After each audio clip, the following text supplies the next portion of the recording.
নিউটাউনে অভিযান চালিয়ে 4 জন বাংলাদেশি নাগরিককে গ্রেফতার করল মেঘালয় পুলিশ। রবিবার রাতে ইকোপার্ক থানার পুলিশকে সঙ্গে নিয়ে হাতিয়াড়ার একটি বহুতলে তল্লাশি চালান তারা। বহুতলের ফ্ল্যাট থেকে 4 জন বাংলাদেশিকে পাকড়াও করা হয়।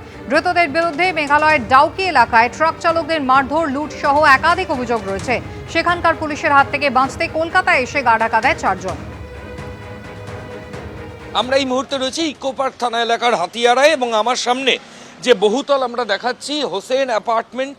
এই হোসেন অ্যাপার্টমেন্টেই কিন্তু কিছুদিন ধরে বেশ কয়েকজন বাংলাদেশি তারা ছিল। গত পরশুদিন রাতে এখানে মেঘালয় পুলিশ এবং ইকোপার্ক থানার পুলিশ আধিকারিকরা জয়েন্টলি রেড করে তল্লাশি অভিযান চালায় এবং এখান থেকে 4 জনকে অ্যারেস্ট করা হয়েছে। তাদের বিরুদ্ধে 14 ফরেনার্স অ্যাক্ট সহ একাধিক ধারা পুলিশের তরফ থেকে দেওয়া হয়েছে। পুলিশের তরফ থেকে যেটা বলা হচ্ছে যে 4 জন অভিযুক্ত এরা প্রত্যেকে বাংলাদেশের সিটিজেন। শুধু তাই নয়, এরা মেঘালয়ে ছিল, শিলংয়ে, সেখানে ক্রাইম কমিট করে এই যে বহুতল আমরা দাঁড়িয়ে রয়েছি, এই বহুতলের তারা এসে বেশ কিছুদিন আশ্রয় নিয়েছিল এবং গা ঢাকা দিয়েছিল। মোবাইলের টাওয়ার লোকেশন এবং বিভিন্ন সূত্রের মারফতে পুলিশের কাছে খবর আসে এবং তার ভিত্তিতেই এই অ্যাপার্টমেন্টের ভেতর তল্লাশি অভিযান চলে এবং এখান থেকেই 4 জন বাংলাদেশিকে মেঘালয় পুলিশ ইকোপার্ক থানার অ্যাসিস্ট্যান্সে গ্রেফতার করেছে। ক্যামেরায় সন্দীপ সাধুকার সঙ্গে ময়ূখ ঠাকুর চক্রবর্তী, এবিপি আনন্দ, কলকাতা। একসময় ভারত ছিল বন্ধু দেশ, আর আজকে ভারতই কিন্তু একেবারে বাংলাদেশের শত্রুতে কার্যত পরিণত হয়েছে। গতকালই দুদেশের মধ্যে বিদেশ সচিব পর্যায়ের বৈঠক হলো, যেখানে ভারত নিজেদের কড়া অবস্থান স্পষ্ট করেছে। কিন্তু তা সত্ত্বেও বাংলাদেশের অভ্যন্তর থেকে এখনো কিন্তু সেই আস্ফালন অব্যাহত রয়েছে। এতদিন পর্যন্ত কখনো 4 দিনের মধ্যে কলকাতা দখলের ডাক, কখনো আবার বাংলা, বিহার, ওড়িশা দখলের ডাক দেওয়া হয়েছিল, আর এবার একেবারে 7 সিস্টার্স দখল করে ভারতের মানচিত্রই বদলে দেওয়ার হুঁশিয়ারি দিচ্ছে বাংলাদেশ। ত্রিপুরা আমাদের, আসাম আমাদের, মিজোরাম আমাদের, সমগ্র পূর্বাঞ্চল নিয়ে নতুন বাংলাদেশের সীমানা হবে ইনশাআল্লাহ। আন্তর্জাতিক সম্পর্ক বিশেষজ্ঞ উর্বি দাস রয়েছেন এই মুহূর্তে আমাদের সঙ্গে সরাসরি। দিদি, এই মুহূর্তে বিএনপি যে ধরনের মন্তব্য করছে বা দেশে একেবারে বাংলাদেশের অভ্যন্তরীণ যে ছাত্র সমাজ যে উগ্রতা দেখাচ্ছে, তার কারণটা কি? এই মুহূর্তে বিএনপি কোথাও এই অশান্তিটা থেকে নিজেদের ডিভিডেন্ড খুঁজে পেতে চাইছে? যত দ্রুত বাংলাদেশে নির্বাচন হবে তারা কি ভাবছে এই ধরনের আস্ফালন, ভারত বিদ্বেষী উগ্র মনোভাব দেখালে ক্ষমতায় তারা আসতে পারবে?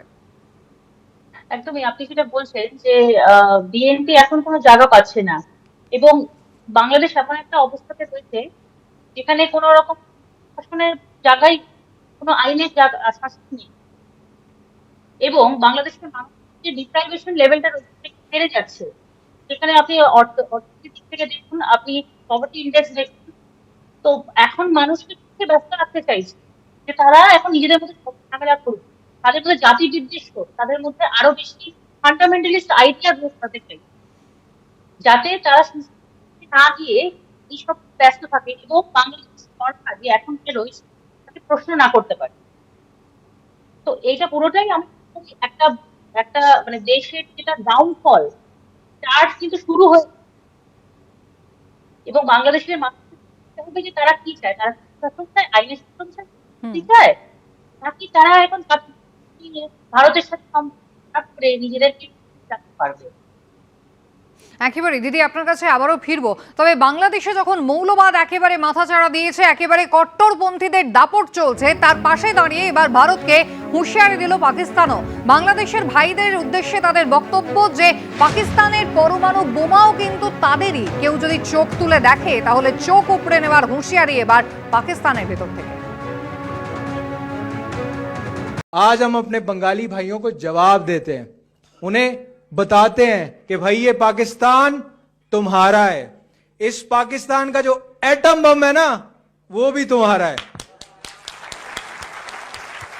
आए जुर्रत करे कोई आंख उठाकर बांग्लादेश की तरफ देखने की, उसकी आंखें निकाल देंगे।